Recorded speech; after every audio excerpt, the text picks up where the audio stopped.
تري والله دورة قدس مريم قدس ميكائيل عدش ندحن سمت مسيت هم زغير شرق قبيلو ياو لحافتنا لأبالنا أو كنعجوا بتلفا خالنا بمزمر بتوجا بتمرت كنعجوا شرق إننا همزينا سمت مرتيشنا قنيلنا همزلو ياو سمت مرتي أمال تكون تلخا هم زغير إلى عدمنا سلازي همزي عينة مرعى تري لكم أشو يوتيوب لا دو لكم طيقنا دمق مرعى كنحلف لكم هنا ياو تمرعى تاين مثل حبيرنا نخد نقعد بتعم بالقرم نجاراتي تو مرعى لنا سنة تانيت وهي من تاني ملايكي عليكي نورة وهي من تاني ملايكي تاي نملي وانوس يا مراتي تاي سكتامي نملي وانوس انت يا مراتي تاي نملي وانوس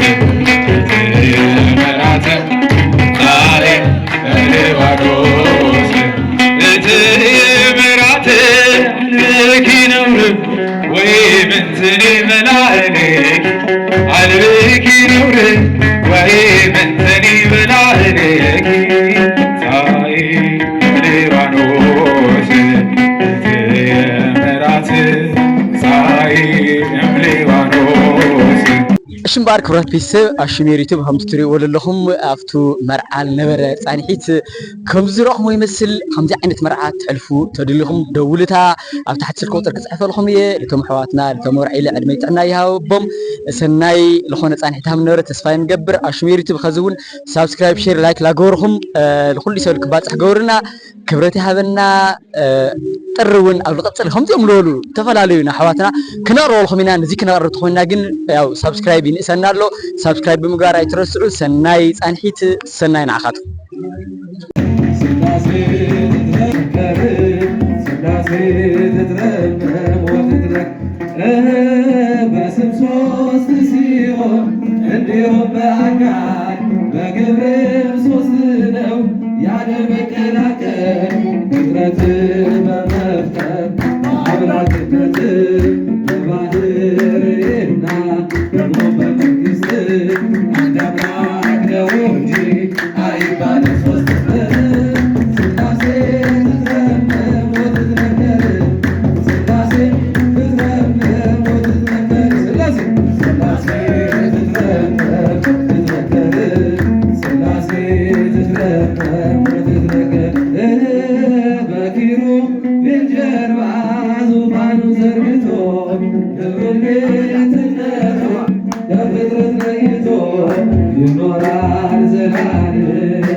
ፍካሬ ዳዊትማ ይላል ፍካሬ ፍካሬ የተዋሕዶ ልጆች የሆርሞና ልጆች ሁልጊዜ ዝማሬ ዘወይነ ዘወይነ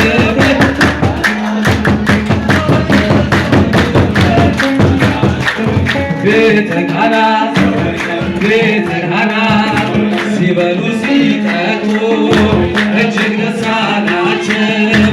ያመናኛ ወይኑ እየጣፈጣቸው እልልታውም ደምቋል ሙሽራውም ኮርቷል። ሰርጉ ለእንግዶቹ የበቃ መስሎታል። ዘወይነ ዘወይነ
ከዛሬ ጀምሮ ሁለትነት ቀርቷል።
ዛሬ ነው ሰርጋችን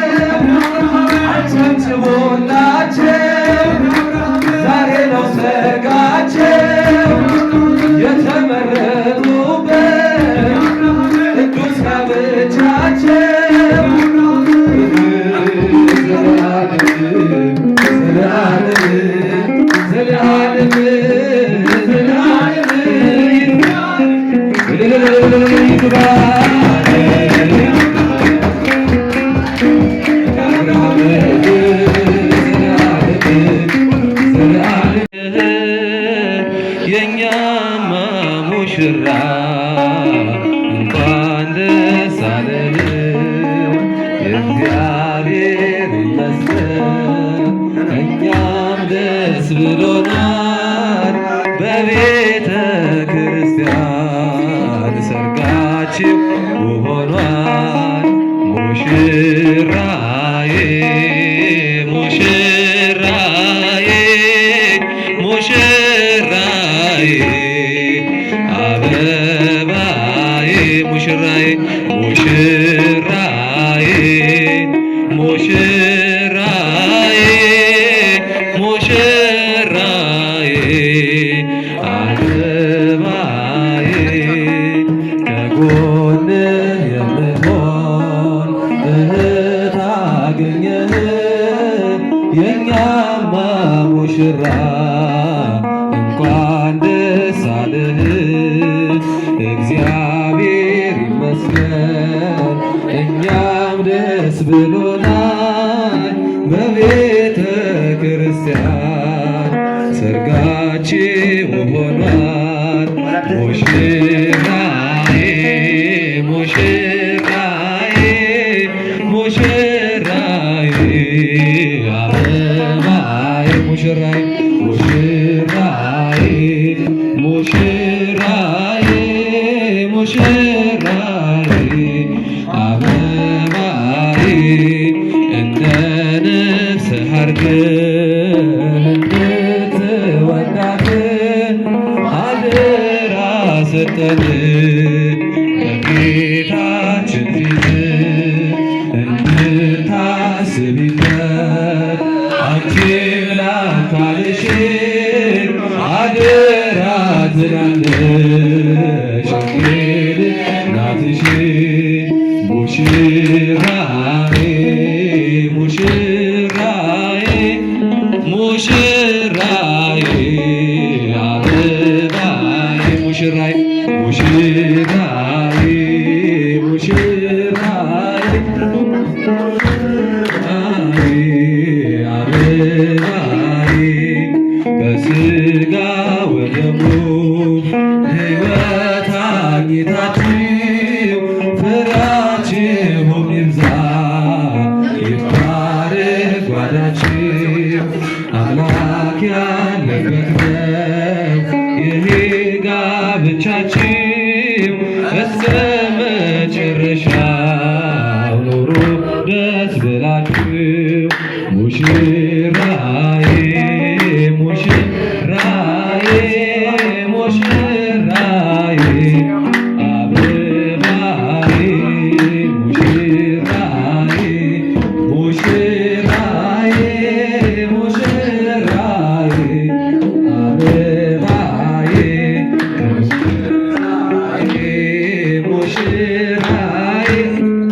ሙሽራዬ አበባዬ ከጎንህ የምትሆን እህት አገኘህ የኛማ ሙሽራ እንኳን ደስ አለህ። የእግዚአብሔር ፈቃዱ ለዚህ ካበቃችሁ ቤታችሁ ይመረቅ ፍቅር ናችሁ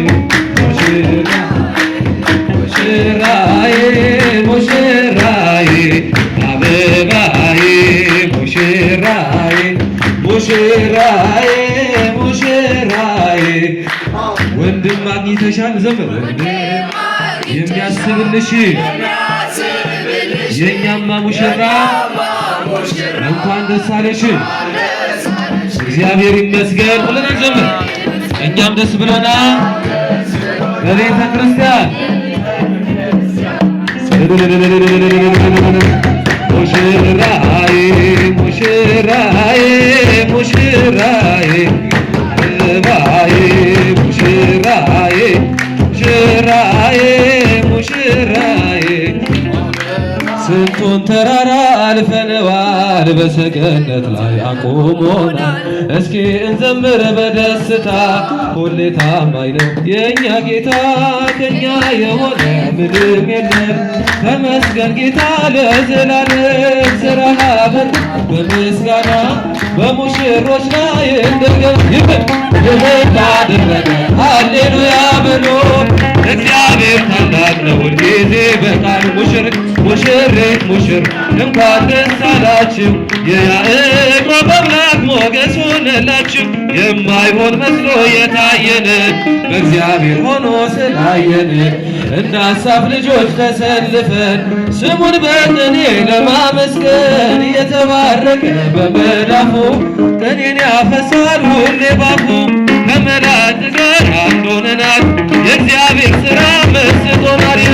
ይህን ላደረገ እግዚአብሔር ታላቅ ነው ሁልጊዜ በቃሉ ሙሽሪት ሙሽራ እንኳን ደስ አላችሁ። ኣይፍለዮም ኢሉ ተናገሩ። ሕዚ ትረት ልቢ ማለት እንታይ ማለት እዩ? ረእዩ ኣብ ኦሪት እንታይ ልብል ሕጊ ነይሩ መሲልኩም? ሰብኣይ ሰበይቲ ብሓደ ክነብሩ እኒአዎም። እታ ሰበይቲ እንድሕር ሞይታ ሰብኣይ እንታይ ክገብር ይኽእል እዩ? ካሊእ ሰበይቲ ክምርዓ ይኽእል እዩ። ብተመሳሳሊ እዚ ሰብኣይ እንድሕር ሞይቱ እታ ሰበይቲ በይና ስለለላ ሰብኣያ ሞይቱ ስለለሎ ካሊእ ሰብኣይ እንታይ ክትገብር ትኽእል እያ ማለት እዩ? ክትምርዓ ትኽእል እያ። ተለይ ሞይቱ ከይፍቀድ እዩ ኣይፍቀድ እዩ ነይሩ ኣብ ኦሪት። ሕዚ እቶም ኣይሁዳውያን እንታይ ክገብሩ ጀሚሮም? እዞም ሰብኡት ካሊእ ሰበይቲ ክእትዩ ይደልዩ እሞ ነተን ንእሽቶም ክሓድግዎን ይደልዩ። ሕዚ ተለይ ሞይታ ለ ክፈትሕዎን ኣይኽእሉ እዩ። ስለዚ እንታይ ይገብርዎን? ይቐትልዎን። ኒኹም ዲኹም ብሓደ ይቐትልዎን ማለት ይቐትልዎን እሞ ንሳተን ምስ ሞታ ይኸው ሰበይቲ እኮ ሞይታ ኢሎም የሳብቡ እሞ ካሊእ ሰበይቲ እንታይ ይገብሩ ማለት እዩ? ይእትዩ። ተነንሽቲ እውን ብተመሳሳሊ ሰብኡተን ክፈትሖም ትደልያ ተለዋ ክሞቱ ግድን ስለዝኾነ ብመርዚ ገይረን እንታይ ይገብሮም? ይቐትልኦም ማለት እዩ። የደንግጽ ነው። እሺ ብመርዚ ገይረን እንታይ ይገብሮም? ይቐትልኦም እሞ ምስ ሞቱ ካሊእ ሰብኣይ እንታይ ይገብራ ማለት እዩ? ይእትያ። ሕዚ ሙሴ ብደንብ ገይሩ ተረዲእዎ እዚ ነገር እዚ። ብጣዕሚ ብዙሓት ክሞቱ ጀሚሮም፣ በተለይ ንሽቲ ክሞታ ጀሚረን ማለት እዩ። ቆልዑ ብለይኖ ክዓብዩ ጀሚሮም። ተለንሽቲ በቃ ሙማት ለባዕሉ ዓብይ ነገር እዩ፣ ከቢድ ነገር እዩ። ስለዚ እዚ ካብ ልኾን ኢሉ ኣዚዝዎም። በቃ ሰብኣይ እንድሕር ትፈትሓ ደሊኻ ኣይትቕተላ። እንታይ ገበራ? ናብ ፍትሒ ደብዳቤ እንታይ ገበረላ? ፅሕፍ ኣቢልኻ ሃባ። በቃ እቶም ቆልዑ ለ ብለይኖ ካብ ልዓብዩ እሳለ ሂወታ ካብ ትስእን በቃ ናብ ፍትሒ ደብዳቤ ምፅሓፍ ይቐልል ማለት እዩ። ትክክለኛ መፍትሒ እዩ። ኣብቲ ሻዓይቱ እዚ ትክክለኛ መፍትሒ እንታይ ስለዝኾነ ግን ዝሕግዝ ተዋሂቦም ዘሎ ልቦም እንታይ ስለዝኾነ ስለልተረረ ማለት እዩ። በቃ ስለልተረረ ነቲ ሕጊ እግዚኣብሔር ተገዛእቲ ምዃን ስለልዓበዩ። ሰብ እኮ ዝገርመኩም ሕጊ ዝወሃበኩም ሰብኣውነት እናጠሓሰ ክኸተሎ እኮ እምበይ እኮ ሰብ እኮ ሰብኣውነት ለኽብር ተትኾን ነይሩ ሕገ መንግስቲ ምፅሓፍ የመድለየ ነይሩ። ሰብ ብኣግባቡ ኢሉ በቃ ሂማኒቲ ሒዝዎ ንሰባት ለኽብር፣ ንሰባት ልንከባኸብ፣ ንሰባት ፅቡቕ ዝገብር ተትኾን ነይሩ፣ ንካልኦት ሰባት ለይጎድእ ተትኾን ነይሩ። ሕጊ በዛእተኻ በዝወፃእኻ ከምዚ አንቀፅ ገለገለ ኣይመድለየ ነይሩ። ሕጊ ድሊነሎ ሰብ ትእዛዝ እግዚኣብሔር እንታይ ክገብር ተሎ እዩ ማለት እዩ? ክጥሕስ ተሎ ወይ ለሰብ ስለልቐትል ወይ ስለልሰርቕ መንግስቲ እንታይ የውፅእ? ሕገ መንግስቲ የውፅእ። ልሰረቐ ከምዚ ልቐተለ ከምዚ ኢሉ ሕገ መንግስቲ ይፅሕፍ ማለት እዩ። እዋ ስለዚ ክርስቶስ ኢየሱስ ከምዚ ኢሉ መሊሱሎም። ነገር ግን ኢልዎም ነገር ግን ሰብ ኣቦኡ ይሓድግ እሞ ምስ ሰበይቱ እንታይ ይኾን? ይተሓባበር። ክልቲኦም ሓደ ስጋ እዮም። ክልተ ይኾኑ ድሕሪ ደጊም ማለት እዩ። እግዚኣብሔር ለጣመሮም ማንም እንታይ ከይገብሮም ኣይፍለዮም። ሕዞም ኣሕዋት እዚኣቶም ብቅዱስ ቁርባን ብስርዓተ ተክሊል ካብ ክልተ ኣካልነት ክንደይ ኣካል ኮይኖም እኒኦም ዋይታይ ትብለና ኣለካ? ክልተ ኮፍ ኢሎም እኒአው ከይትብሉኒ ይኸው እቲ ሶፋ ለስፍሕ ለለ ክልተ ሰባት ይኮፍ ለብል ክልተ ሰባት ኢና ንርኢ ኣለና። ታኻ ትብል ከመይ ገይሮም ሓደ ኣካል ኮይኖም ልብል ሰብ ክህሊ ይኽእል እዩ። እወ ብስጋ ክረአዩ ተለዉ ክልተ እዮም። ምንም ጥርጥር የብሉ እዚ ነገር እዚ ምንም ጥርጥር የብሉ። እግዚኣብሔር ብልፈልጦ ግን ክንደይ ኣካል እዮም?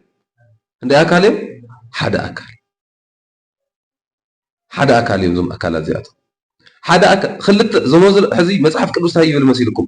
ፈትል ስሉስ ፍጡነ እይትበተክ ይብል። እዚ ማለት እንታይ ማለት እዩ? ብሰለስተ ዝተገመደ ገመድ ዚ ፈጢኑ እንታይ ይብል? ኣይብተኽ ይብል። ምናልባት ብሓደ ተኮይኑ ክብተኽ ይኽእል እዩ፣ ብክልተ ተኮይኑ ክፍታሕ ይኽእል እዩ። ብሰለስተ ግን እንታይ ኢሉ ይጥንክር እዩ። እዚኣቶም ሰብኣይ ሰበይቲ እኒኦ ሳልሳይ መን እኒኦ ማለት እዩ? ንሳቶም እግዚኣብሔር እኒኦ። ሕዚ ብዙሕ ግዜ ኣብ ዓለም እንታይ ይበሃል እዩ? ሓዳር ማለት ናይ ሰብኣይ ሰበይቲ ሕብረት እዩ ይበሃል። ጌጋ ኣብ ቤተክርስትያን ዘይንቕበሎ እዩ። ናይ ሰብኣይ ሰበይቲ ሕብረት ጥራሕ ዘይኮነስ መን እኒኦ እዩ? ምስኣቶም እግዚኣብሔር እኒኦ። ተሓዳር ልቆፃፀሮ ማለት እዩ። መንፈሳዊ ሓዳር ትበሃል ተሎ እዚ ይጥቕሙ። እግዚኣብሔር ኣብ ማእኸልካ እኒኦ። እንደውም ክናገር ተሎ ክርስቶስ ኢየሱስ ብወንጌሉ ስለ ቅዱስ ቁርባን ዘበልዓ ስጋየ ወሰትየ ደምየ ይሄሉ ምስለየ ወአነሂ ይሄሉ ምስለይሁ ይብል። ስጋይ ልበልዐ ደመይ ልሰተየ ኣነ ምስኡ ይነብር ንሱ ድማ ምሳየት አይኾን ስለዚህ ነው ስጋው ደሙ ተቀቢሎም ስለለለው ዘም አሕዋት መን ነው ይምሰም ማለት እዩ ኢየሱስ ክርስቶስ ነው ሓዳሮም ዝተባረኸ ይኹን ችግር ክፍጠር ተሎ መፍትሕ ልኾን እግዚአብሔር እዩ ግዜ ፀገም ክፍጠር ተሎ መፍትሕ ልኾን መን እዩ እግዚአብሔር እዩ ነቲ ሓደ በረድ ክብል ይገብሮ ክረጋጋዕ ይገብሮ ክዕገስ ይገብሮ መን እግዚአብሔር እዚ ጅማሮ እዩ ፍጻሜ ማለት ይኾን ክቅፅልዎ ነው ኩሉ ሻብ ቅዱስ ቁርባን ላነበሩ ብጾም ጸሎት ላነበሩ እቶም ልመጹ ፍረ ለለ ተመሊሶም ልክ ብዘው ዘሎ መንገዲ ክኸዱ ተለው ንእሽተን ቤተክርስቲያን ኣብ ሓደ ቤተሰብ ተመስሪታ እንያ ማለት እዩ ኣብዚ ቤተሰብ እዚ ዝተመስረተት ቤተክርስቲያን እያ ለሃገር ለዓለም ለክትጠቅም ትኽእል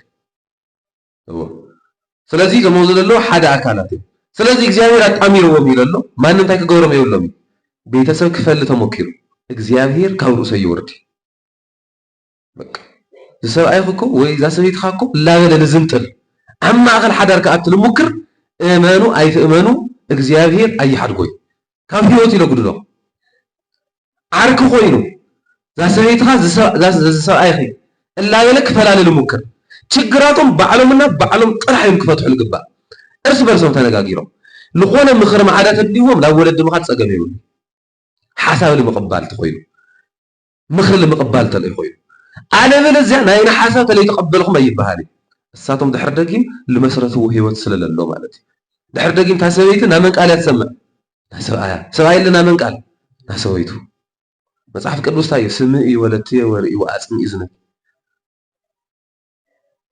ዛጓለ ይብል ክመክር ተሎ ለመርዓት መጽሐፍ ቅዱስ ዳዊት ማለት ስምዕኒ እዛንኺ ናባይታ ይግበር አዘንብሊ بعينكم تاي جبرن رأيني عندهم سبيت سين سبعة عينو لا رأيت كتسمعني واي ولا ليكاونت مثلا يسوع يسمع علم مخان كردو منتا عين كواس كتريني وا لخوان لا خالي لا رأيت تسمع حتى بعلو لجسك مسلو سلال قال مالتي قلت يا رب هلا سلازا عينو لا رأيت ما بعد كروسك تداوم تصني وا مالتي سبع عيون بتمساسالي هذوزي سبع عين بوسي ورا نيكم بدكم تيقاكم طياقي سبع عين هاي أرملو سلام سويتها نقستي قانتي شو سويتي سويت زود يا نقص اللي ورثه سويت تايا زود تبهال مالتي حدا نقصي زود تلي هاللي ونقصي بهالدي هي بهالي سو ايدل سويت ندحر لي يقولوا مولو سو كون خلدي ايوه زود بينه للا نقص كون خلدي زود بينه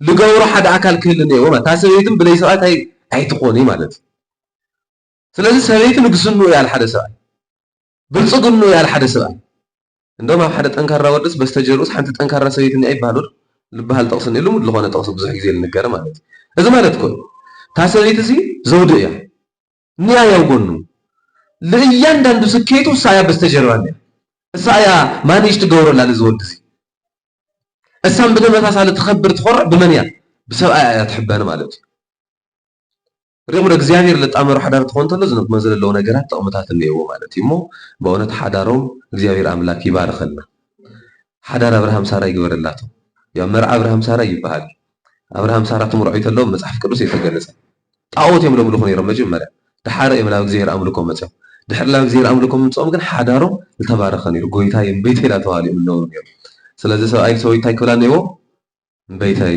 ሰበይት ለለን ሰብኣ ጎይታ ይላበለት ላተኸባበሩ ክነብሩ ክኽእሉ እንኤዎም ማለት እዩ መጽሐፍ ቅዱስ ዘዘለሎ ክናገርሞ ትምህርትና ክነጠቃሎ ኢና ከይነውሕና ማለት እዩ ካሊእ ፕሮግራማት ከይህል መጽሐፍ ቅዱስ እንታይ ይብል መሲልኩም ቅዱስ ጳውሎስ ተናገር ተሎ ኤፌሶን መልእኽቲ ምዕራፍ 5 ስለ ሰብኣይ ሰበይት ሕጊ ይናገር ንሰብኣይ ብክርስቶስ ይመስሎ ሕዚ እዚ ትምልሱ ላይ ነው በመን ይመስሎ ብክርስቶስ ለሰብኣይ ብምንታይ ይመስሎ ብክርስቶስ ይመስሎ ንሰበይትኻ በቤተ ክርስቲያን ይመስላ ማለት ቤተ ክርስቲያን ማለት ህንጻ ይሆን ይችላል ሕዚ ሰብ ህንጻ ይመስል ቤተ ክርስቲያን ተባሃል ተሎ ቤተ ክርስቲያን ተቃጺሉ ይባሃል እዚ ጦርነት ጊዜ ተስታውስ ይኹም ከለል ባህል ቤተ ክርስቲያን ያፈሪሱ ተቃጺሉ ተዋይሉ ሰብ ሲግረም ስለተ ቤተ ክርስቲያን መፍራሱ ማለት ሰብ ክሞት ይልሕዝ እንደቀ እግዚአብሔር በጣም ክንርዳው ለለን ሰብ ቤተ ክርስቲያን ልዕል ቤተ ክርስቲያን መን ይልኸብር ወድ ሰብ ይልኸብር ወድ ሰብ ሞይቱ ክባሃል ይልኸብድ ምክንያቱ ወድ ሰብ ታለት ቤተ ክርስቲያን ታይ ስለለኾን ስለል ስራሕ ማለት ስለዚህ ቤተ ክርስቲያን ማለት ንሕና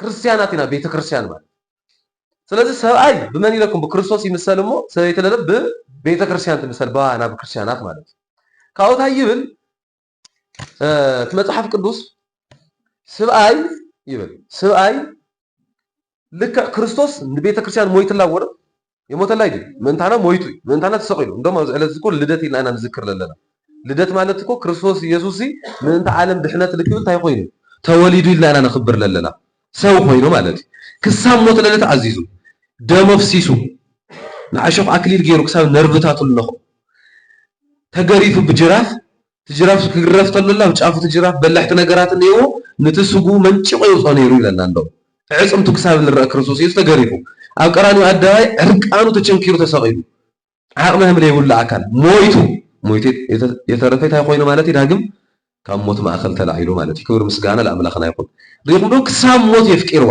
ልክዕ ከምኡ ሰብኣይ ልን ሰበይቱ ክሳብ ሞት ኣይትገብራ እኒእዋ ከፍቅራ ክኽእል እኒእዎ ከፍቅራ ክኽእል እኒእዎ ንምንታይ ድመሲልኩም ፍቅሪ ለኣወዳት ተትኪሩ ዘሎ ብዙሕ ግዜ ኣወዳት ዝነገር ዝጉድለት ስለለለና እዩ መፅሓፍ ቅዱስ ጠንቂቑ ተረዲኡ ዘሎ ፍቅሪ ምሃብ ብጣዕሚ ጉድለት ስለለለና እዩ በተለይ ሓበሻ ንበሃል እኮ ናብ ፍቅሪ ቃላት ለኮ ይነውፅዎ ደረቃት ኢና እኮ ፍቅረይ ክንብልስ በቃ ንስከፍ ሰባት ኮይና መብዛሕተና ማለት ኢና እንደውም ኣብርሃም ስለ ሰበይቱ እንበይተይ ላበለ ኢለ ክብራ ነይሩ እዩ ለባም ዝኾነ ወዲ ጀንትልማን ዝኾነ ወዲ እዩ እንደውም ሰበይቱ ከምዚ ዓይነት ኣክብሮት ክህብል ክእል ማለት እዩ ስለዚ ከፍቅር ክኽእል ካብ ቃላቱ ጀሚሩ ካብ ተግባሩ ጀሚሩ ተግባር ጥራሕ ዋጋ ይውሉ ቃልም የድል እዩ ቃል እውን ዋጋ ይውሉ ተግባር ላይ የድል እዩ ና ቃል ምጥምጥለ ዋጋ ስለነ ይውሉ ማለት ስለዚ ክልቲኦም ተዛሚዶም ክኸዱ ክኽእሉ እኒሄዎ እሱ ጥራሕ ይኾነይ ሰበይቱ ውድረይ ቤተ ክርስቲያን ንክርስቶስ ከም ትግዛእ ንሕና ወደ ክርስቶስ ንግዛእ ኢና ልክዕ ከምኡ ሰበይትን ሰብኣያት ኣይትኹን ይብለና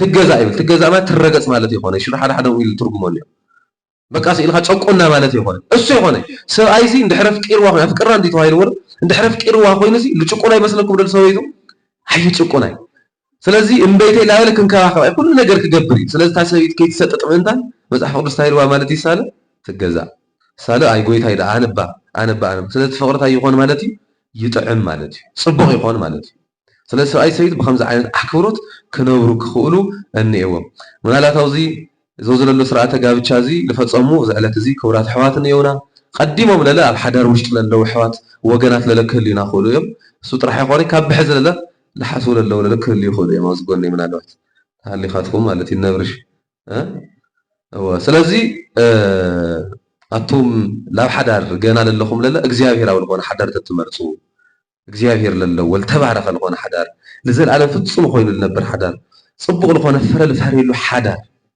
እግዚኣብሔር ምሳኻ ንዘለኣለም ዝነብረሉ ሓዳር ክምረፅ ክኽእል እኒኤዎ ማለት እዩ እሞ ለምህረና ልገሰፀና ልብለ ባህሪ እግዚኣብሔር ኣምላክና ስሙ ዝተኸበረ ዝተመስገነ ይኹን ክብሪ ምስጋና ይብፅሕ እዮም ስለዚ እዞም ኣሕዋት እዚኣቶም ካብ ሎማዓንቲ ጀሚሮም እንታይ እዮም ማለት እዩ ሓደ ኣካል እዮም ማለት እዩ ማንም ኣይበሉ ምክንያቱ እዚ ሓዳር እዚ ካብ ግዜ ሕዚ ኣብዚ ዝረአዩ ልቢ በሉ ሕዚ ኣብ መንፈሳዊ ሓዳር ትለዓበይ መስፈርቲ እንታይ መሲልኩም እግዚኣብሔር እኒኤዎ ዶ እግዚኣብሔር እኒኤዋ ዶ ኢሉ ቅድም እትና መጀመርያ ማለት እዩ ምክንያቱ እንታይ ይብል መሲልኩም መፅሓፍ ቅዱስ ሃፍትን ንብረትን ይብል ካብ ኣቦታት ይውረስ ሰናይ ዝኾነት ሰበይቲ ግን ካብ መን እያ ካብ እግዚኣብሔር እያ ሰናይ ዝኾነ ሰብኣይ ካብ መን እዩ ካብ እግዚኣብሔር እዩ ማለት እዩ ስለዚ ፀሎት ምግባር ለኮ የድሊ ኮ ሓዳርሻ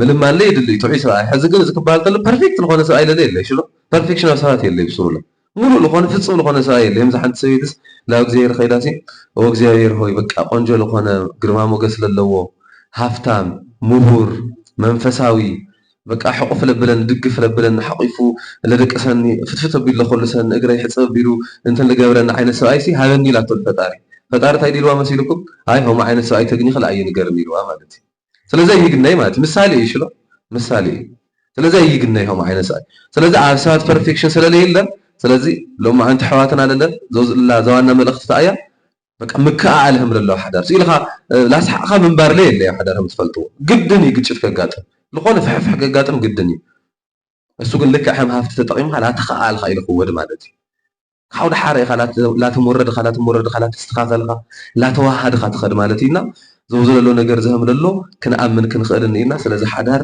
ካብ እግዚኣብሔር እዩ እግዚኣብሔር ዝባረኹ ሓዳር ለለ ፍፁም ዘለኣለማዊ እዩ ማለት እዩና ናዞም ኣሕዋትና ሓዳር እግዚኣብሔር ኣምላክ ዝተባረኸ ዝተቀደሰ ገይሩ ይሃቦም መርዓ ይስሐቅ ወረብቃ ሓዳር ኣብርሃም ሳራ ይገበረላቱ ወስብሐት ለእግዚአብሔር ኣመምህርና ሓዲሩ ለስተምህረና ንባዕድና ናይ ኣቦታትና ኣምላክ ጎይታና እግዚኣብሔር ኣምላክ ስሙ ዝተኸበረ ተመስገነ ይኹን